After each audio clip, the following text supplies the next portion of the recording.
देवातानि कर्माणि कर्मण्यासन्नतमनागमहिमानः सदन्ते प्रभुर्वे सद्भ्यः सन्ति देवाः विरमान् सुपुण्यकामासन्तस्मारूपद्माक्षिपदसम्भवे तन्मङ्गलपद्माभिजनसत्त्वं भवानः सायं भूताय नमताय महागं धनमुदं देवी सर्वकामास्तदेहि मे धनं मत्नीधनं चन्द्रोदनमिन्द्रधनं वसुः धनं वायु बृहस्पतिः परमो धनमस्मि दैनेतया सोमं विवतु सोमं पिबतोत्राः मनजतुमिनमयं धनं ददातु सोमिनः वर्षन्तु च विभावति जीवरस्तदवृताः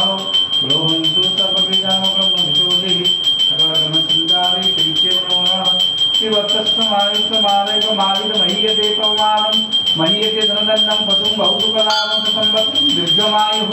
ऋणरोगादिदारिद्र्यो पापकृतपरिसमानो भयशोकमनस्ताप नक्षन्तु चिन्तानः परस्जनये सर्वहते धवलधरां सुगन्धमार्गस्वभे भगवति हरिवल्लभे मनोज्ञे त्रिभुवनमुखि हरिप्रतिद्रमाय नमो नमः पूजादसंकालक्ष्मीपद्मालया